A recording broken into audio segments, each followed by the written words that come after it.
Tak go. Senang tak? Sian Jumpa Ustaz. Saya tertanya-tanya kehadiran Abang Megat ada tak hari ni? InsyaAllah. Itu nampak tak? Itu sebab anak saya mengaji balik. Oh ya. Kerja dia online. Ni ada ni. Oh ya. Okey, terima kasih.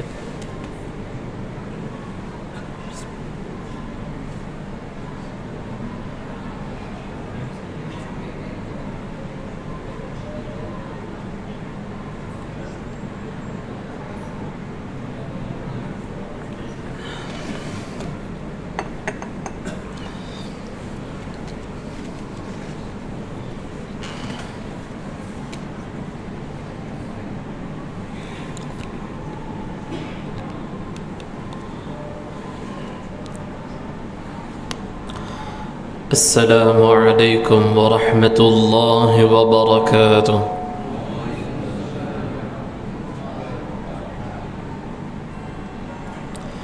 أعوذ بالله من الشيطان الرجيم.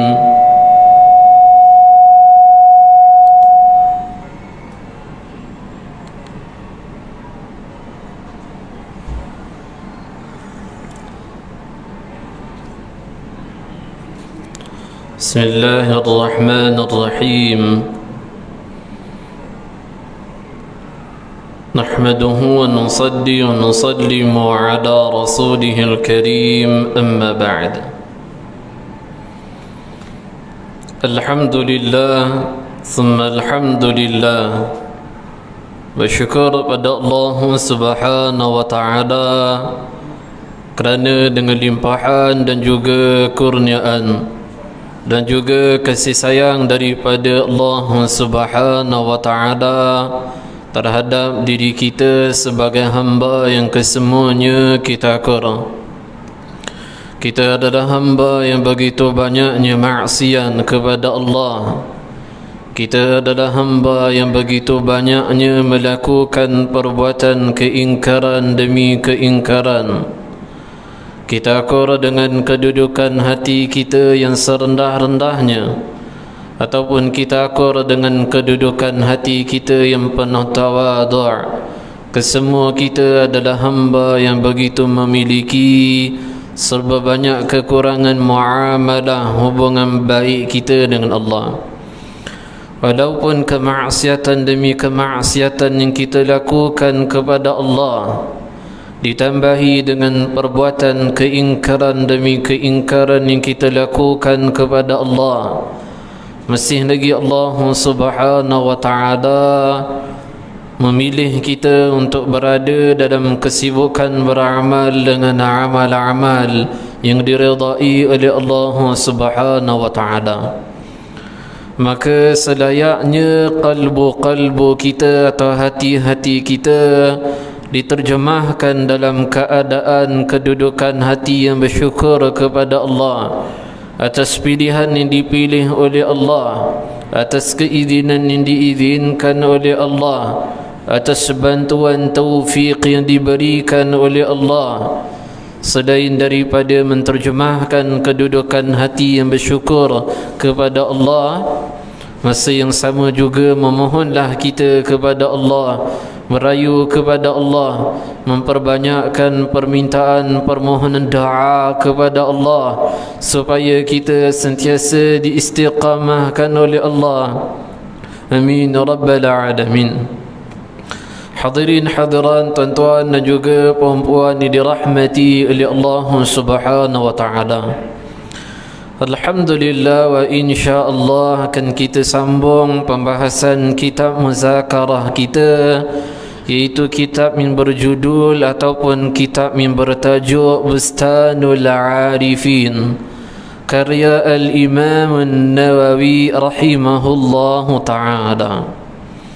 Pada edisi kuliah bulanan kita yang terakhir, ataupun pada edisi kuliah bulanan kita yang terakhir, ataupun pada edisi kuliah bulanan kita yang pertama, kita membicara mengenai sedikit manaqib ataupun sedikit latar belakang biodata mengenai musannif pengarang kitab yaitu Imam An-Nawawi rahimahullahu ta'ala. Seperti mana pada kitab ini, pada muka surat yang pertama, kalau kita lihat muqaddimah muallif ataupun muqaddimah musannif, telah berkata Al-Imam Al-Hafidh, maka saya sebut kepada para jemaah, kenapa Al-Imam An-Nawawi ada gelaran Al-Hafidh kepadanya. Setelah daripada Al-Hafidh, di situ ada Syekhul Islam. Kenapa disebut Syekhul Islam kepada Imam An-Nawawi? Kuliah bulan lepas saya dah sebut dah. Syekh Muhyiddin Abu Zakaria Yahya bin Sharaf An-Nawawi. Apa maksud An-Nawawi itu? Sedangkan nama Imam An-Nawawi yang sebenarnya, nama yang diberi oleh mak ayahnya tu, bukanlah sebenarnya Nawawi. So apa maksud Nawawi tu dinisbah kepada apa tu? Pada edisi kuliah bulanan lepas kita dah sebut lah. Asy-Syafi'i, kenapa ada Asy-Syafi'i? Juga kita telah sebut pada edisi kuliah bulanan yang lepas. Sehingga kuliah lebih kurang dalam 1 jam hanya kita membicara mengenai Imam An-Nawawi rahimahullah. Fi hadhihi al-lail, pada malam ini pula insya-Allah taala akan kita masuk isi kandungan kitab ini dalam pembahasan muqaddimah insya-Allah. Bismillahirrahmanirrahim. Qala muallif rahimahullah taala, atau qala musannif rahimahullah taala, telah berkata Al-Imam Al-Hafidh Syekhul Islam Syekh Muhyiddin Abu Zakaria Yahya bin Sharaf An-Nawawi Asy-Syafi'i rahimahullahu ta'ala. Bismillahirrahmanirrahim.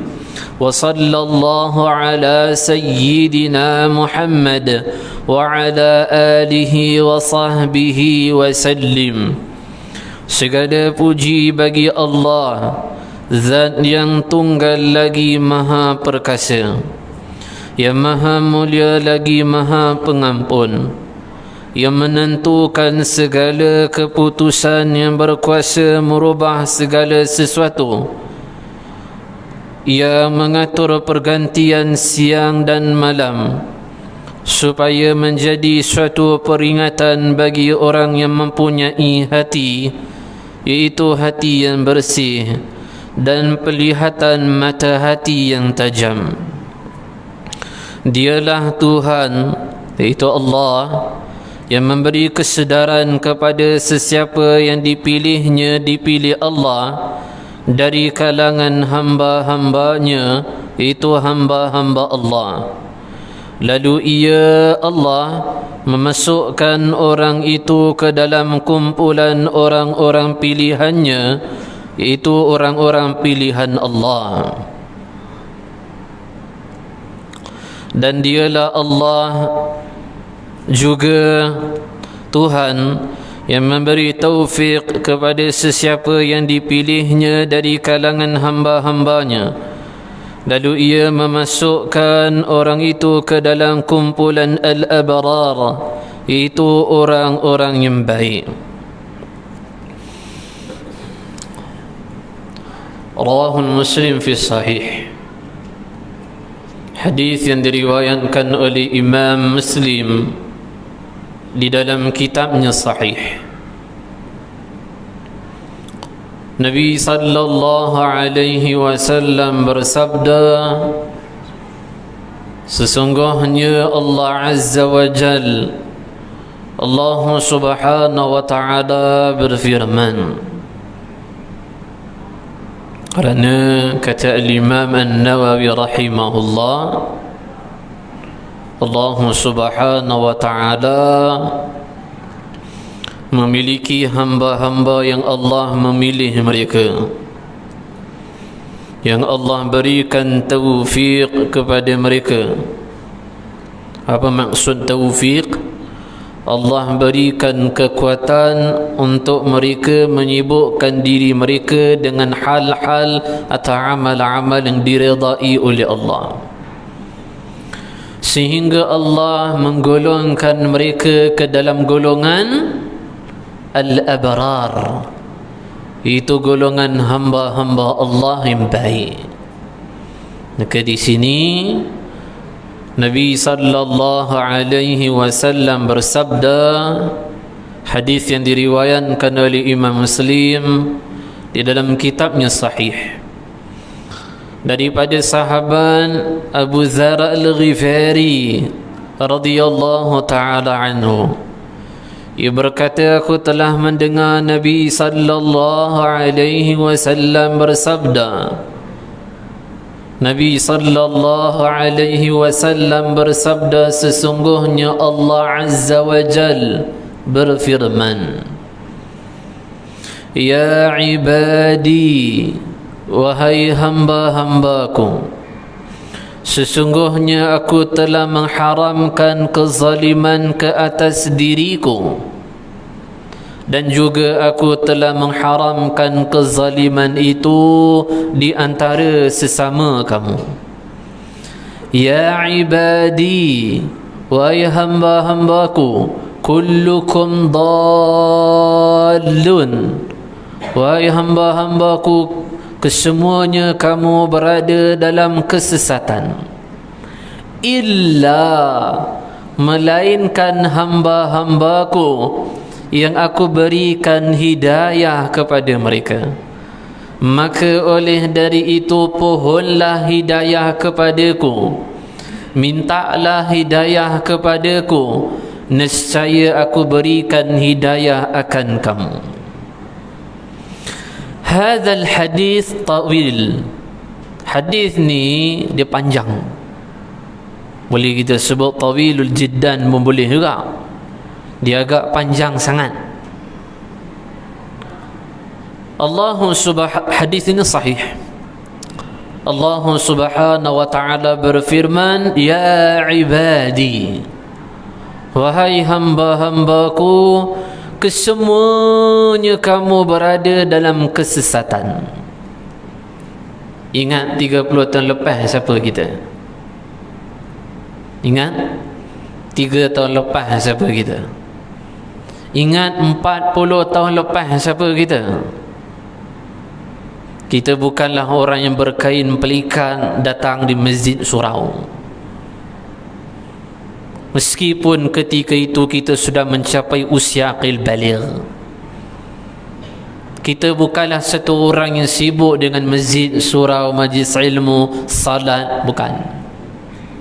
Kullukum dallun, kesemua kamu berada dalam kesesatan. Siapa sebut? Allah sebut. So kita tahu sejarah hidup kita dulu sebelum kita hijrah tu kita kenal. Kullukum dallun illa, kesemua kamu berada dalam kesesatan, illa, melainkan hamba-hambaku yang aku berikan hidayah kepada kamu. Alhamdulillah. Maka sambung dalam riwayat hadis ini, hadis qudsi ini, maka oleh dari itu pohonlah hidayah kepadaku, maka nescaya aku berikan hidayah kepada kamu. Faham betul-betul hadis ni. Mula Allah bagi tahu kita ni teruk dulu, kemudian Allah menyedarkan kita, sudah pun aku berikan hidayah kepada kamu. Kenapa Allah kata maka oleh dari itu pohonlah hidayah kepadaku? Kerana seseorang yang diberikan hidayah oleh Allah, Allah boleh cabut balik. Sebab itu firman Allah, maka oleh dari itu pohonlah hidayah kepadaku, nescaya aku kekalkan hidayah kepada kamu. Itu maksudnya. Kita doa kaya, kita lupa doa Allah kekalkan hidayah. Imam Ibnu Kathir rahimahullah. Ini veteran-veteran ni, hadirin hadiran, tuan-tuan puan-puan yang dah lama duduk kuliah. Nama Imam Ibnu Kathir acap kali, kerap kali dah dengar lah. Hatta syabab, pemuda yang ada di hadapan, muda sama juga pun pernah dengar juga nama Imam Ibnu Kathir rahimahullah. Bahkan terkenal karyanya tafsir Ibnu Kathir. Imam Ibnu Kathir rahimahullah selain daripada mufassirin, ahli dalam mensyarah ayat-ayat Al-Quran, ia juga merupakan ashabul hadis, ulama hadis. Al-Imam Al-Hafidh Ibnu Kathir termasuk daripada kalangan ulama tarikh, ulama sejarah. Ia punya karya yang berjudul Al-Bidayah wan Nihayah. Tuan-tuan puan-puan ingat bulan lepas saya sebut besok kuliah saya di Sri Muda Seksyen 25. Saya nak bahas mengenai pembahasan kisah yang berlaku pada 61 Hijriah, pada 10 Muharram fi yaum Ashura, iaitu peperangan Karbala. 2 jam saya cerita daripada gugur syahidnya Sayyidina Ali bin Abi Talib, Khalifah Rabi', Khalifah keempat. Kemudian dipegang jawatan oleh puteranya Hasan bin Ali bin Abi Talib. Kemudian ia berikan pucuk kepimpinan kepada Muawiyah bin Abi Sufyan. Muawiyah bin Abi Sufyan sebelum nak meninggal, ia berikan jawatan terlebih awal kepada puteranya, iaitu Yazid bin Muawiyah bin Abi Sufyan. Sampai cerita disembelihnya kepala Sayyidina Husin bin Ali radhiyallahu ta'ala anhu. Ceritanya macam mana? Itu adalah dalam kitab ni Al-Bidayah wan Nihayah. Orang Syiah pun boleh tahan tak? Dia pun juga reka cerita ni, buat-buat cerita bagi nampak gempak sikit. Orang Syiah pun ada buat riwayat palsu nak bagi cerita ni macam feel sikit, macam sedih-sedih sikit pun ada juga. Begitu juga dalam kitab At-Tabari, kitab Tarikh At-Tabari. Imam Tabari juga memiliki karya sejarah yang menghimpunkan riwayat mengenai peperangan Karbala. Dalam kitab ni ada menyebutkan riwayat-riwayat mengenai Khalifatul Awwal, Abu Bakar As-Siddiq radhiyallahu ta'ala anhu, ataupun Abu Bakar bin Abu Quhafa As-Siddiq radhiyallahu ta'ala anhu, mengenai munajah doa Sayyidina Abu Bakar. Sebelum nak sebut doanya, kita imbas sedikit riwayat-riwayat berkaitan mengenai Abu Bakar. Pertama, Abu Bakar As-Siddiq radhiyallahu ta'ala Khalifatul Awwal. Setelah wafatnya Nabi sallallahu alaihi wasallam, Abu Bakar As-Siddiq adalah khalifah. Yang kedua, Abu Bakar As-Siddiq radhiyallahu ta'ala anhu 10 mubasysyara bil jannah, 10 ataupun top 10 sahabat yang dijamin syurga oleh Allah meskipun kehidupan mereka di dunia. Ranking yang pertama adalah Abu Bakar As-Siddiq radhiyallahu ta'ala anhu. Yang ketiga, Abu Bakar As-Siddiq radhiyallahu ta'ala anhu adalah sahabat, bukan sahabiah, kita sebut sahabat. Sahabat yang pertama sekali yang memeluk Islam, ataupun as-sabiqul al-awwalun. 7 orang sahabat, ranking pertama awal yang masuk Islam adalah Abu Bakar As-Siddiq radhiyallahu ta'ala anhu. Antara riwayat yang lain, Abu Bakar As-Siddiq radhiyallahu ta'ala anhu adalah sahabat yang mengungguli darjat semua para sahabat lain. Nabi sallallahu alaihi wasallam bersabda, sesungguhnya Abu Bakar As-Siddiq radhiyallahu ta'ala telah mengungguli kesemua kamu wahai para sahabat kerana sesuatu yang terpahat dalam hatinya. Maksudnya darjat Abu Bakar terlampau tinggi nak berbanding sahabat-sahabat lain. Ibnu Ulayyah rahimahullah sebut, tahu apa maksud Nabi itu? Ibnu Ulayyah memiliki ijtihad pandangan. Kata Ibnu Ulayyah rahimahullah, tabi'in, kata Ibnu Ulayyah maksud Nabi, sesuatu yang terpahat dalam hati Abu Bakar itu adalah hubbullah wa hubbur rasul. Dia memiliki soal maqam hub, cinta. Dia memiliki hati yang begitu mencintai Allah dan Rasul sallallahu alaihi wasallam. Apa lagi riwayat Abu Bakar? Rawahu hadis yang diriwayatkan atau dihimpunkan oleh Imam Az-Zahabi dalam karyanya Siyar A'lamun Nubala. Nabi sallallahu alaihi wasallam bersabda, aku memiliki dua menteri daripada kalangan penduduk langit, aku juga memiliki dua menteri daripada kalangan penduduk bumi. Dua menteriku daripada kalangan penduduk langit adalah Mikail alaihi salam dan Jibril alaihi salam, dan dua menteriku daripada kalangan penduduk bumi adalah Abu Bakar dan juga Umar radhiyallahu ta'ala anhuma.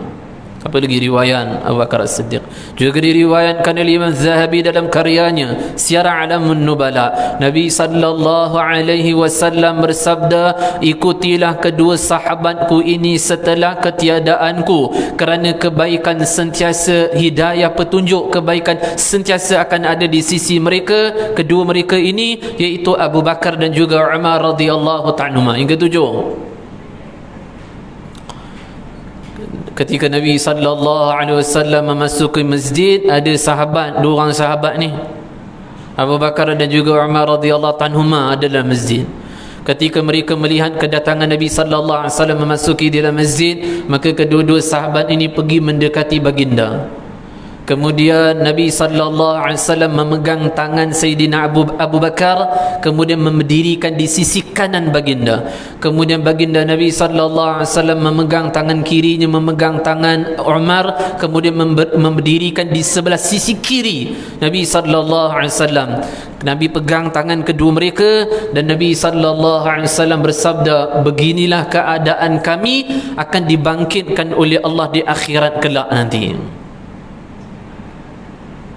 Abu Bakar As-Siddiq radhiyallahu ta'ala, riwayat yang ke-8, Nabi sallallahu alaihi wasallam bersabda, andai kata aku dibolehkan untuk memiliki khalil, kekasih, nescaya Abu Bakar adalah kekasihku, tetapi kekasihku adalah Allah subhanahu wa ta'ala. Riwayat yang ke-9, seorang sahabat Nabi sallallahu alaihi wasallam menemui baginda dan mengatakan, ya Rasulullah sallallahu alaihi wasallam, daripada kalangan sahabat siapakah yang paling tuan mencintainya?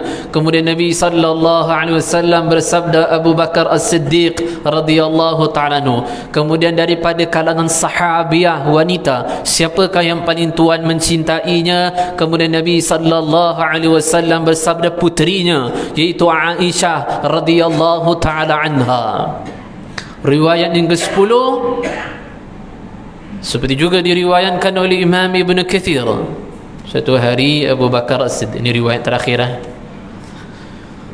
Satu hari Abu Bakar As-Siddiq radhiyallahu ta'ala anhu menghampiri atau mendekati majlis Nabi sallallahu alaihi wasallam, dan raut wajah Abu Bakar ketika itu tahu apa nak sedap. Wajah tu dalam keadaan sedih. Nabi tahu sesuatu yang dialami oleh Abu Bakar. Kemudian Nabi sallallahu alaihi wasallam bersabda, wahai para sahabatku, lihatlah wajah sahabatku ini, sahabat pertama yang membela aku mati-matian sehingga hampir ia menemui kematian kerana membela Islam yang kubawa. Abu Bakar As-Siddiq mengatakan, ya Rasulullah sallallahu alaihi wasallam, telah berlaku pertelingkahan antara ku dan juga Ibn Al-Khattab, iaitu Umar radhiyallahu ta'ala. Kemudian aku telah merendahkan diriku untuk memohon maaf kepadanya, namun ia enggan memaafkanku. Kemudian Nabi sallallahu alaihi wasallam memanggil Abu Bakar, suruh duduk di dekat dengan baginda. Kemudian tak apa lama datanglah Umar ibn Khattab. Perawi yang riwayat cerita ni kata, asal tu Nabi tengah sandar dekat mimbar. Datang Umar Al-Khattab radhiyallahu ta'ala, Nabi kedepankan badan baginda dan wajah Nabi begitu marah, dan Nabi sallallahu alaihi wasallam mengatakan, ya Umar, ingat-ingat ketika Islam awal yang ku bawa yang menentangku, termasuk engkau ya Umar. Malah yang membela mati-matian keislaman yang ku bawa, dakwahku, adalah Abu Bakar As-Siddiq radhiyallahu ta'ala. Wujud kekerasan dalam hati apa engkau ya Umar sehingga enggan engkau memaafkannya? Abu Bakar As-Siddiq radhiyallahu ta'ala kata, sejak daripada peristiwa ini tak ada mana-mana sahabat pernah menyakiti hatiku, kerana baginda telah menunjukkan kemarahan baginda bagi orang yang menyakitkan hatiku. Riwayat yang ke-11 nak cerita mengenai munajah doa Abu Bakar As-Siddiq. Tuan-tuan, saya share 10 riwayat pada tuan-tuan. Saya share 10 riwayat. Kenapa? Untuk renungkan apa yang didoa oleh Abu Bakar As-Siddiq kepada Allah. Boleh je share 2, 3, 4, 5 sudah Perhal ni share sampai ke 10 riwayat, supaya untuk saya, hadirin hadiran, tuan-tuan puan-puan, sama-sama kita renung. Apa doa Abu Bakar As-Siddiq? Ya Rab, ya Allah, setelah engkau berikan hidayah kepada kami ya Allah, tolonglah ya Allah, engkau kekalkan hidayah kepada kami ya Allah. Sahabat macam Abu Bakar pun masih doa lagi supaya dikekalkan hidayah. Padahal Abu Bakar As-Siddiq ini sahabat yang paling dicintai oleh Allah. Padahal Abu Bakar As-Siddiq ini Nabi suruh ikut lagi kalau ketiadaan baginda, ikutlah kebaikan, memiliki kepadanya, ikutilahnya.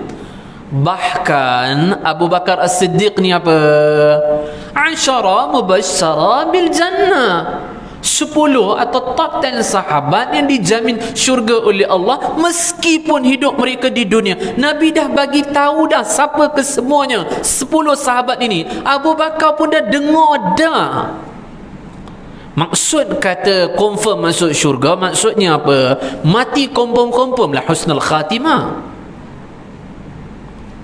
Tetapi masih lagi mereka doa supaya Allah kekalkan hidayah kepada mereka. Kita hak yang tak tahu akhir kita ni husnul khatimah ke tidak, mati dimantapkan keimanan oleh Allah atau murtad sebelum tu, tak tahu.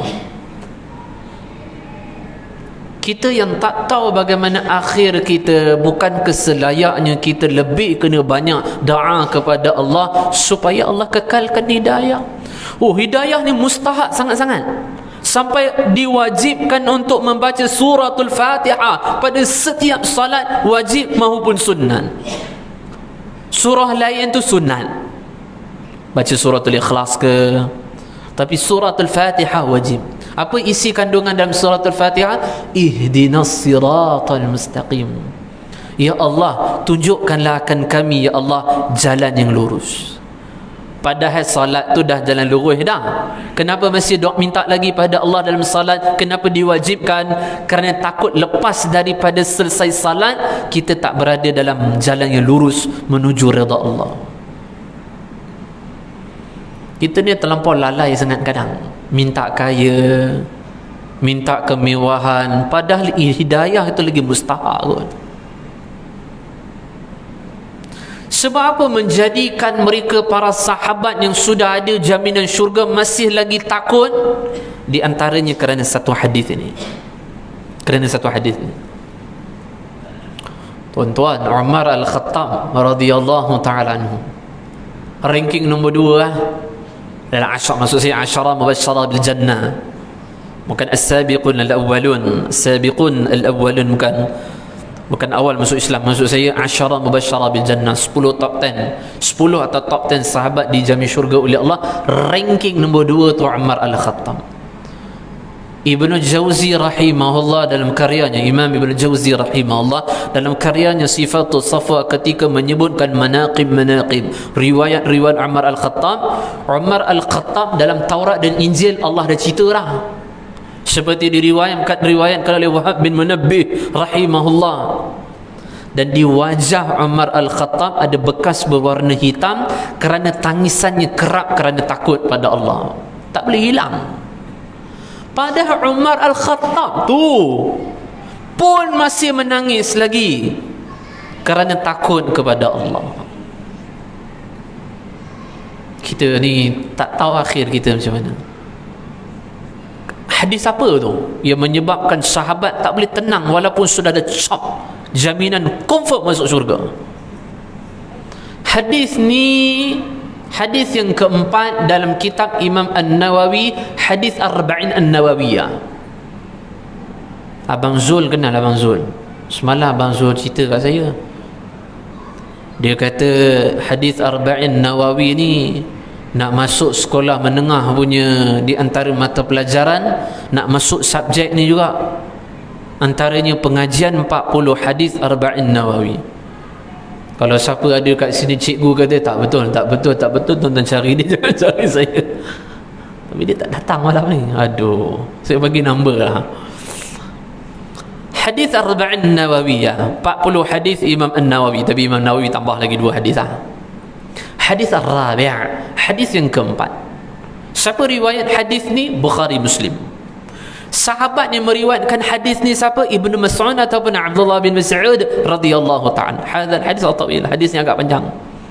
Last hadis ni, part yang last punya, Nabi sallallahu alaihi wasallam bersabda, ada hamba yang melakukan amalan ahli syurga sehingga jarak dia dengan syurga zira' sehasta. Fi riwayat, dalam riwayat lain tahu sebut apa? Kalau dia mati ketika momentum dia melakukan amalan ahli syurga itu, dia mati ketika momentum itu, confirm dia mati ahli syurga. Walakin, akan tetapi, qabla al-maut, sebelum dia mati, dia teramal dengan amalan ahli neraka. Maksudnya ditermaksiat. Dia mati ketika itu, di akhirat dia pun dimasukkan ke dalam neraka. Akhir hadis ni sebaliknya lah. Ada orang beramal dengan amalan ahli neraka, maksiat, sehingga jarak dia dengan neraka zira' sehasta lagi. Dalam riwayat lain dia mati ketika ni, mampu ya habis ya, confirm dia mati sebagai ahli neraka. Tapi sebelum mati dia telah beramal dengan amalan ahli syurga, maksud dia taat, taubat. Dia mati pula time tu, di akhirat dia dimasukkan ke dalam syurga. Kita ni tak tahu. Sebab tu dalam kitab ni akan ada pembahasan mengenai keramat. Lambat lagi kita nak masuk, lambat. Macam ni punya syarah memang lagi lambat nak masuk. Tapi saya cuba cepatkan insya-Allah. Tapi saya punya syarah insya-Allah tak melalut jauh lah. Maksudnya cerita isu ni, isu tu, isu ni, tak ada. InsyaAllah. InsyaAllah riwayat tu, riwayat ni, riwayat tu, riwayat, insyaAllah. Tak merapu kata orang tu, insyaAllah. Kalau ada minta tegur. Dalam kitab ni ada satu bab mengenai keramat. Apa maksud keramat segi lafaz, segi makna? Tuan-tuan boleh tengok. Imam An-Nawawi rahimahullah menakalkan perkataan Imam Al-Qushairi rahimahullah. Imam Al-Qushairi menakalkan pula perkataan gurunya Al-Imam Abu Ali Ad-Daqaq. Ni ulama-ulama ni tuan-tuan kerap akan dengar dalam kitab ni. Apa kata Imam An-Nawawi rahimahullah? Al-azamatul karamah, sebesar-besar keramat tu apa? Satu orang boleh jalan atas air, kita kata bapa jalan atas air tu Itu sebesar-besar keramat? Tak. Ada lagi besar lagi. Apa sebesar-besarnya keramat? Satu orang hari Jumaat pagi dia ada kat surau An-Nur, solat subuh. Kemudian solat Jumaat dia dekat Mekah. Kita kata gempak gila. Apakah itu sebesar al-azamatul karamah, sebesar-besar karamah? Keramat kecil je. Kita je nampak macam woi, fuyo. Tak ada. Kecil. Apakah al-azamatul karamah itu boleh jalan atas air, satu orang lebay pakai serban, pakai kopiah, pakai jubah, kemudian dia terbang sambil berzikir? Apakah itu sebesar-besar keramat? Tak ada, benda ada lagi besar lagi. Isyak dah?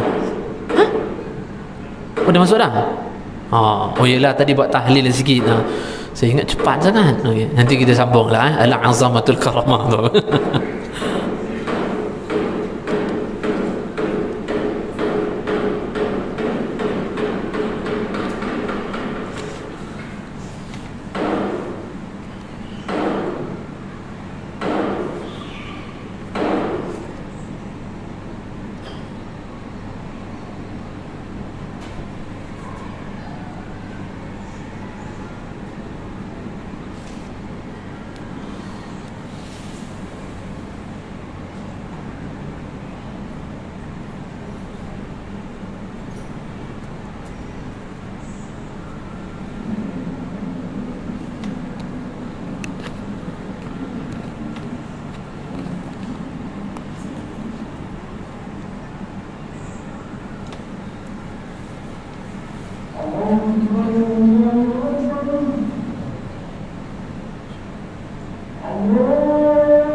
أعوذ بالله من الشيطان الرجيم بسم الله الرحمن الرحيم نحمده ونصلي ونسلم على رسوله الكريم أما بعد. Alhamdulillah, hadirin hadiran, tuan-tuan dan juga puan-puan yang dirahmati oleh Allah Subhanahu wa taala. Al-'azamatul karamah, sebesar-besarnya keramat. Kalau dilarang, kalau seseorang amal nakkan keramat seperti yang disebutkan tadi, dilarang, tak boleh. Satu orang di mujahadah dalam amal, dia melawan hawa nafsunya, meninggalkan perbuatan maksiat kerana nak boleh terbang, tak boleh ya. Satu orang mujahadah dalam amal, masyghul fil ibadah, sibuk dengan ibadah. Tanya kenapa, dia kata kerana nak jalan atas. Tak boleh, dilarang. Beramal untuk mendapatkan karamah tak boleh. Tapi al-'azamatul karamah dibolehkan. Satu orang sibuk amal untuk mendapatkan sebesar-besar keramat, itu boleh. Apa al-'azamatul karamah itu? Seseorang hamba Allah berikan kepada dia kekuatan amal secara istiqamah sehingga dia mati dalam keadaan istiqamah beramal. Itu adalah sebesar-besar karamah. Tuan-tuan jangan kata kat saya, ini je. Oi, jangan buat main. Ini al-'azamatul karamah, lagi besar lagi keramat berbanding orang boleh jalan atas air. Orang boleh cakap dengan jin, pergi masuk hutan cari jin ke cari entah dia cari apa, berbanding dengan satu orang istiqamah menjalankan perintah ketaatan pada Allah. Ini sebesar-besar keramat. Tapi hari ini media tipu kan kita, Facebook tipu kita, nampak orang boleh berubat jin, oh itu kita respect dengan dia. Benda membezakan ahli ilmu dengan bukan terletak di sini ya. Orang yang acah-acah macam ikut kuliah pakai jubah, pakai kopiah, kalau dia tengok benda-benda berubat ni, bagi dia wow, sebab dia tak ada ilmu saja, nak penampilan macam ikut kuliah rajin macam tu je lah. Hadirin hadiran, tuan-tuan dan juga puan-puan yang dirahmati oleh Allah, mengakhiri majlis kuliah kita ni pada malam ni, ada banyak lagi saya nak share pada tuan-tuan. Muqaddimah ni saya sebut kuliah bulanan minggu lepas, kuliah bulanan bulan lepas, saya sebut kita kena sabar dalam menyelami kitab ini. Kena ada kesabaran yang tinggi, kena sabar. Lagi kita dalam kita belajar, lagi sedap lagi sedap kitab ni. Satu kitab yang dia ada kelas yang tersendiri, ada kenikmatan yang tersendiri. Muqaddimah je, oh cantik. Nanti kita akan ada satu syair Imam An-Nawawi letak. Syair tu panjang juga dalam muqaddimah ni, syair mengenai hinanya dunia ini. Hadirin hadiran, tuan-tuan puan-puan, mengakhiri kuliah pada malam ini, saya share satu kisah yang diriwayatkan oleh Ibn Jauzi rahimahullah dalam karyanya yang berjudul Zammul Hawa. Kitab ni bagus lah, kitab ni. Saya ngajar kita Imam Ibn al-Wardi. Tahu kitab ni? Saya ngajar dekat madrasah di Masjid Al-Falah Seri Muda. Kitab ni karya Ibn al-Wardi, Lamiyah. Apa maksud Lamiyah? Qasidah-qasidah, syair-syair berupa kata-kata nasihat. Dekat situ Ibn Wardi nasihat pelajar agama, jangan terliur kalau pandang seorang lelaki yang jambu. Lebih kurang macam tu lah ayat kita kan. Pelajar agama ni kalau belajar, duduk asrama, kalau tengok pelajar lelaki comel sikit, jangan terliur nampak dia macam perempuan. Ulama ni telah tinggalkan kita 800 tahun yang lepas, Ibn Wardi ni. alim dalam mazhab Syafi'i, duduk di Syam 800 tahun yang lepas. Saya termenung nak syarah ni, nak guna kitab apa ni. Orang alim ni dia bukan pandai goreng semua, tak ada istilah bagi orang alim. Dia kena ada kedisiplinan ilmu, sumber mana semua kena ada. Akhirnya saya rezeki beli kitab Ibnu Jauzi Zammul Hawa. Dalam kitab ni ada cerita mengenai amrad bab ni ya? Dan juga pembahasan mengenai liwat dan sebagainya. Ibnu Jauzi rahimahullah dalam kitab ni ada cerita mengenai macam mana awak nak kontrol nafsu syahwat awak. Kitab ni cerita laki-laki, perempuan-perempuan, laki perempuan, perempuan laki. Kitab ni ada satu bab fasal membicarakan mengenai hifzul ain, nak kena jaga mata. So dalam tu ada satu kisah dia muazzin ini telah melaungkan azan selama 40 tahun lamanya. Dia ada experience pengalaman. Macam-macam lagu dia boleh buat azan. Satu hari dia naik menara yang tinggi kemudian untuk azan. Orang Arab dulu. Kenapa sampai sekarang kita buat juga? Orang Arab dulu Quba, ruangan tempat salat masjid, surau salat, ruangan salat, dekat tepi akan ada satu bangunan tinggi nanti. Tahu apa sebab dibuat?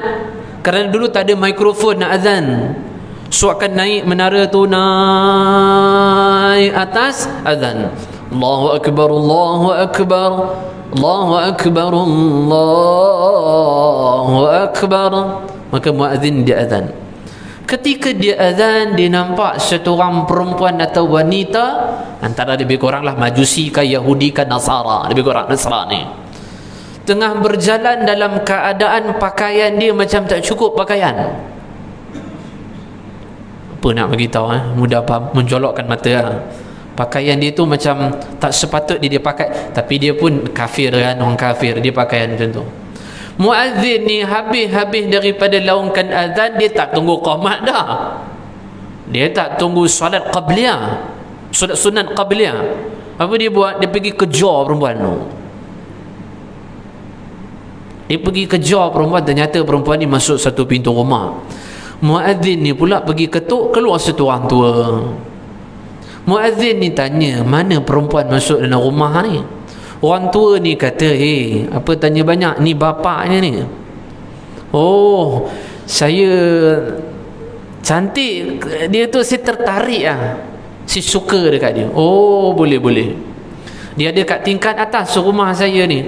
Syaratnya 2. Pertama, di belakang rumah saya ada banyak khinzir. Boleh tak jaga dalam tempoh beberapa lama? Beres kata dia. Beres, boleh. Sanggup 40 tahun awak azan, sebab mata tak jaga, suka kat perempuan ni, sanggup letak jawatan muazzin, jaga khinzir. Yang kedua, apa syaratnya? Tanggalkan agamamu. Pun dia kata okey juga. Sebab tu mata ni kena jaga. Ibnu Jauzi kata, tengok ni, kerana mata yang tak dijaga, hujungnya tengok apa dia jadi. Kerana mata tak dijaga je. Nombor 2, jaga mata. Kalau tak, jadi gila macam Qais, Laila Majnun.